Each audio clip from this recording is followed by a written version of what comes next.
You're watching First Business. Well, after the Federal Reserve Chief acknowledged there's greater uncertainty about the U.S. economy, perhaps now is the time for new ideas to fuel future growth.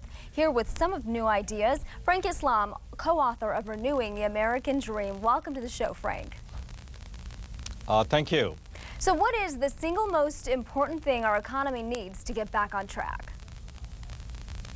Single most important thing economy needs is to create jobs. We have about 9.7% unemployment in this case, in this country. We need to create jobs, create jobs, create jobs. We need a job bills, not the stimulus bill. Stimulus bills really didn't serve the purpose. The stimulus bill didn't create the job. We need to create jobs right now in America. Private sector job growth averaging just under 100,000 each month since January. So talk more about the solution to create more jobs. Well, let's talk about we made about 12 recommendations in terms of job creations and spurring economic growth. So let's talk about it. Number one is we need to give a tax incentive for the manufacturers, American manufacturers, to build products over plants and the products right here in the United States. That will create jobs. Number two, we need to give a tax incentive for the American industry to bring the job back from the overseas and to create jobs right over here. Number three, we need to increase the loan to small businesses. You know, the small businesses are the job creation that drives our U.S. economy. They build America, and we have forgotten them. 10% of a stimulus bill, if it would have gone to small business, we'd have created thousands and thousands of jobs, we'd have preserved thousands of jobs, but we have forgotten them. The next item we recommend that we need to give 2-year tax holidays to the companies that hire the unemployed people. That means they don't have to pay tax over the next 2 years. The more they hire, the more tax they get. Let me ask you this. If we don't see private sector job creation here very quickly, how much could it hurt consumer confidence? It's going to hurt a lot.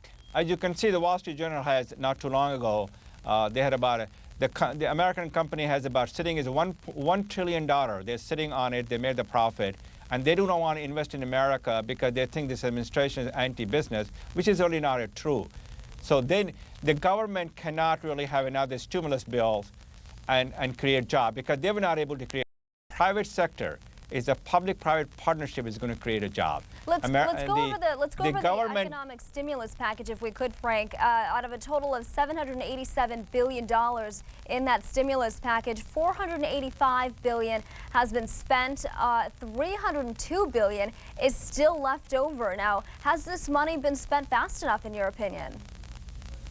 I'm not really sure how they're spending the money because I believe that they got to take this money which is left to have the job bill, so we can create jobs, so we can reduce our unemployment rate from 9.7% to 4 or 5%. But they have not done that. I'm not really sure why that's not the case. The Congress has not passed the job bills. It's still sitting in the Congress for the last several months. And do you, because there's so much money still left over in the economic stimulus bill, do you think that's why the recovery is slowing down right now? Well, that's the one element of the recovery which is slowing down. You know, we have a global competition also. We got the technology and problems as well. We have a tough competitors out there, China, India, and Brazil. We have become a sort of very greedy in America. We need to make sure that we can bring those jobs back over here to the United States, and we don't ship those jobs back to the overseas countries. Frank, we still have fears of a double-dip recession in the headlines and in the news. Do you think we're actually going to see one? I believe that GDP will grow from 3 to 3.5% this year. I think that next year the unemployment rate will stay about 9.2, 9.3%, which I think is pretty high. We're also facing higher tax rates as a result of the Bush tax cuts expiring at the end of this year. Can we really afford that right now, given the state of our economic recovery?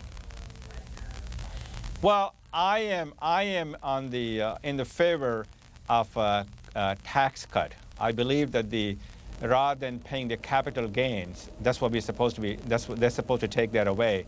because at the end of 2010, the people will be paying the ordinary taxes. I think we got to get back to the capital gain thing that we had before so we can create more jobs. So I'm not in favor of increasing the taxes. Okay, I don't think that's the right thing to do. All right, thanks very much. Frank Islam, co-author of a new book called Renewing the American Dream.